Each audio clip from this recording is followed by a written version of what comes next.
నమస్కారం కృష్ణారావు గారు. అవేర్ టాక్స్కి పునఃస్వాగతం.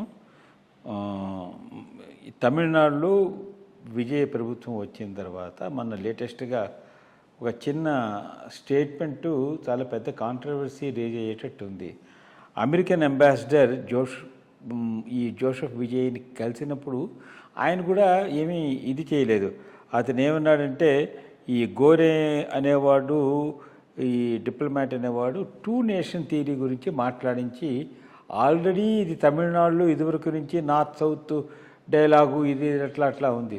సో ఆ స్టేట్మెంట్ అది ఇచ్చినప్పుడు దాన్ని కండెమ్ చేయకుండా ఆయన ఊరుకోవడం, మళ్ళీ దీని వెనకాల ఏవైనా ఒక విధమైనటువంటి డీప్ రూటెడ్ కాన్స్పిరసీ ఏమైనా ఉందా అనే విషయం మీద చిన్న వివరణ కావాలి.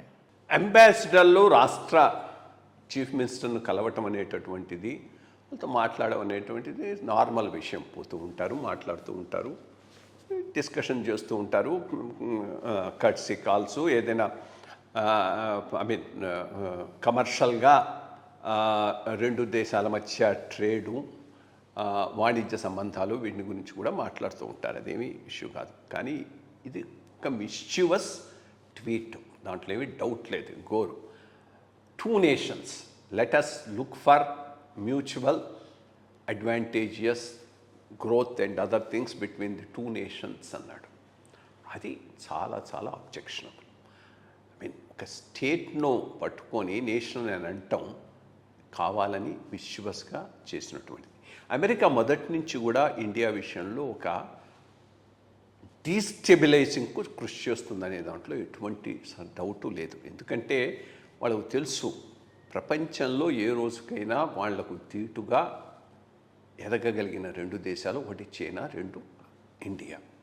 చైనాలో ట్రై చేశారు, పూర్తిగా విఫలమైనారు. ఇండియాలో అవకాశం ఉంటుందని ఏ ఫాల్ట్ లైన్స్ ఉన్నాయో ఆ ఫాల్ట్ లైన్స్ను ఎక్స్ప్లాయిట్ చేద్దామని చూస్తున్నారు. ఒకటి వీళ్ళకు తెలిసి క్రిస్టియన్ ఫాల్ట్ లైన్, దాన్ని బట్టి గట్టిగా ఎక్స్ప్లాయిట్ చేస్తూ ఉన్నారు. నార్త్ ఈస్ట్లో ఇక్కడ అన్రెస్ట్ కోసం తప్పకుండా ట్రై చేస్తూ ఉన్నారు. ఇప్పుడు ఆ రకమైనటువంటి మతపరమైన యాంగిల్ ఏమైనా ఉన్నదా బిహైండ్ ది సీన్స్?